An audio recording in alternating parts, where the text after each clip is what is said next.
अस्सलाम वालेकुम जी। वालेकुम जी सलाम। क्या नाम है जी आपका? जी ताहिर महमूद, वल्द। गुलाम मोहम्मद जी। आप कौन रहने वाले कहाँ के हैं? जी सरगोदा, सरगोदा में कौन सी जगह? तहसील बलवाल, डाखाना, फुलरवन, रत्तो काला स्टेशन। रत्तो रत्तो काला। काला, रत्तो काला स्टेशन में। और इसके करीब मोना मोना डिपो, मोना डिपू जो ऐड मशहूर है फकीरियाँ, बेरा।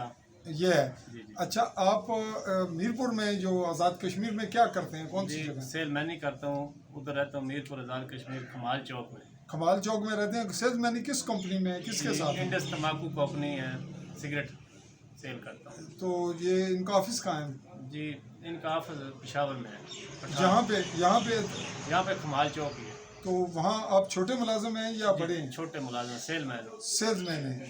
तो आप यहाँ कितने अरसे से हैं? तकरीबन 17-18 साल हो गए। आपने ये जो जिम्मेदारी मेरी लगवाई, जी जी किसके सिलसिले में ज़मानत की? क्या नाम है लड़के का? जी, नाम है उसका यासर। यासर महमूद वालद अमीर। तो ये कौन सी जगह का रहने वाला है? जी सरगोदा नहीं, गांव का। चरगाह में रहता है, तहसील बेरा इसकी। गांव कौन सा? चरगाह, रख चरगाह, रखचरगा और तहसील भेरा। तहसील बेरा। आपसे कितने फासले पे है घर से? तकरीबन 8-9 किलोमीटर से। 8-9 किलोमीटर। जी जी तो ये कौन से केस में, ये डब सुमानी वाले केस में जी, अरेस्ट सुनानी है? रेस्ट में। तो इसकी जिम्मेदारी आपने ली है। रिश्ते में क्या लगता है? रिश्तेदार मेरा कज़न है।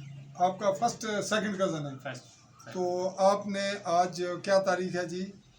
आज है 2 मई 2024। 26 मैंने आपके कहने पे जमानत दी है जमानत दी है। 90,000 की। बेशक। और आपके ये जिम्मे काम लगाए कि आप इसके माली जिम्मेदारी भी भुगतेंगे जी बिल्कुल, और इसको पेश भी करवाएंगे। पेश भी करवाएंगे। अदरवाइज फिर मैं आपके घर आकर इस वीडियो की मदद से बिल्कुल आप पे केस भी, मुकदमा भी कर सकता हूँ, बिल्कुल बड़े से बड़ा, बिल्कुल कर जो सकते मेरा हक है, हैं। मेरे जी, खर्चा। बिल्कुल और अगर कल ये तारीख पे नहीं पहुंचता जी जी तो फिर आपने ये रकम 1 लाख भी हमें देनी है बिल्कुल। और साथ जुर्माना भी बर्दाश्त करना है।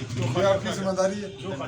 हाँ, जो मतलब वकला का खर्चा होगा वो भी, ये भी आपने भुगतना जी है। ठीक। ये आपके रिकॉर्ड आप खुशी से दे रहे हैं या कोई परेशानी? मैं खुशी से दे रहा हूँ, कोई परेशानी नहीं जनाब। जी ठीक है, बड़ी मेहरबानी जी, शुक्रिया।